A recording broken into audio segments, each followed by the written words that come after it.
தியாகு, உங்கள் நிறைவு கருத்தா ரொம்ப சுருக்கமாங்க, மாநில சுயாட்சி பிரிவினைவாதம் இதற்கிடையில் கோடு கிழிக்கிறதுல சிக்கல் இருக்கா?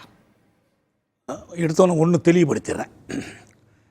ஆளுநர் ரவி, ஆய்வறிஞர் ரவி, ரெண்டு பேரையும் நம்ம வேறுபடுத்திடுவோம். ஆளுநர்னா யார்? அரசமைப்பு சட்டத்தை பாதுகாக்க வேண்டியவர். இவர் எந்த அளவு அரசமைப்பு சட்டத்தை பாதுகாக்கிறார் இல்லைங்கிறத பற்றி மற்றவங்க சொல்கிறதெல்லாம் விட்டுருங்க.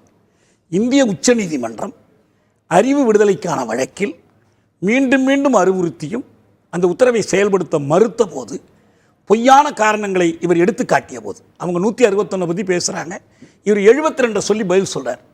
தி governor has erred in constitution, அரசமைப்பு சட்டத்தை பிழையாக கையாளுகிறார் சொன்னது யாரு? இந்திய உச்சநீதிமன்றம்.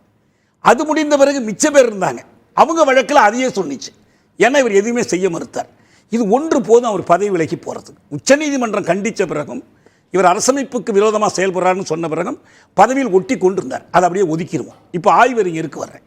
ஆளுநருடைய இந்த ஆய்வறிவுக்கு ஒன்று எடுத்தவுடன் தெளிவுபடுத்திங்க. இந்த நாடுகள் ஒன்றா இருக்கிறது, பிரிஞ்சு போகிறது, தனி நாடு, கூட்டு நாடு, உலக வரலாற்றில் ஐரோப்பா ஒரே நாடாக 100 வருஷத்துக்கு இருந்திருக்குதா?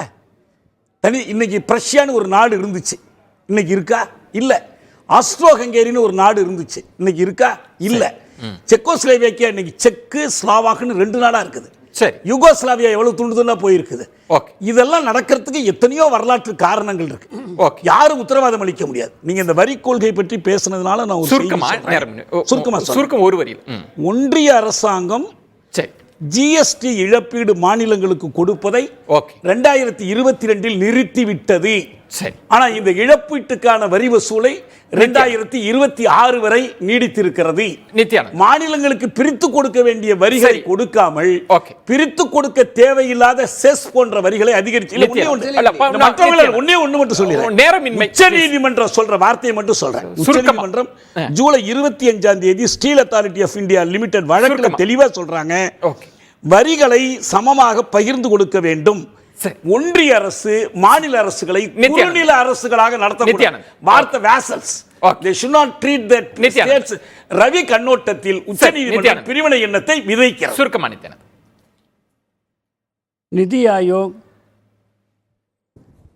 இவைகளெல்லாம் சேர்ந்து தான் இந்த நிதி ஆயோகில் மாநிலத்தில் உள்ள அத்தனை பேரும் எல்லா மாநிலத்திலையும் இருக்கிறாங்க. ஃபினான்ஸ் கமிஷனில் அப்படி தான் இருக்கு. எந்த மாநிலத்துக்கு எவ்வளோ கொடுக்கணும்னு அங்கே உட்காந்து தீர்மானிக்கிறாங்க. தமிழ்நாடும் ஒப்புக்கொண்டு தான் கொடுத்துட்ருக்குறாங்க. அது ஒப்புக்கொண்டதை கொடுக்காமலாம் கிடையாது. ரொம்ப தெளிவாக இருப்போம் நம்ம. இது ஏதோ நிர்மலா சீதாராமன் நினச்சா மாற்றிட முடியும்னா இவங்க மொழியில் சொன்னால் அந்த மாமியெல்லாம் ஒன்றும் பண்ண முடியாது. ஃபைனான்ஸ் கமிஷன் தான் ஏதாச்சும் தவிர்த்தரலாமே. அவரு நம்ம மொழியில் அவர் சில சொல்லும்போது நான் சொன்னோம்ல, இங்க வேண்டாம்.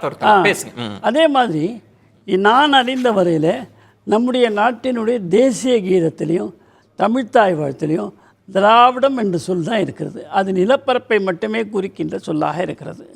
அது நாம் மறுக்கவே முடியாது. தியாகு போன்றவர்கள் எவ்வளவு வரலாறு வேணால் பேசலாம், அதை மறுக்க முடியாது. ரெண்டாவது, ஒரு நாடு எவ்வளவு பிளந்து இருக்கிறது, இத்தனையோ காரணங்கள் இருக்கிறது என்று சொல்வது என்ன உள்நோக்கத்தில் சொல்கிற? இதுதான் நம்ம சொல்கிறோம். என்ன விதைக்கிறீங்க இதனால்? நாடு உடையிறது ஒன்றும் சாதாரண விஷயம் இல்லைப்பா, அது ரொம்ப சாதாரண விஷயம்ப்பா, எல்லா நாடும் உடைஞ்சிருக்கு அப்படின்னா மக்கள் என்ன எழுதுப்பாங்க? சரி, அதனால் இது பிரிவினைவாதம். நன்றி. இந்த பிரிவினைவாதத்தான் திராவிடம்ன்ற பேரால் செய்கிறாங்க. ரெண்டாவது, தென் மாநிலங்கள் முழுவதுமே தான் திராவிடம். சரி, ஆனால் திராவிட மாடல் என்று சொல்லுகிறார்கள். தமிழ்நாடுன்னு ஏன்னு சொல்லலைன்றாங்க. திராவிட நாடுன்னு சொல்லுங்களேன். நன்றி.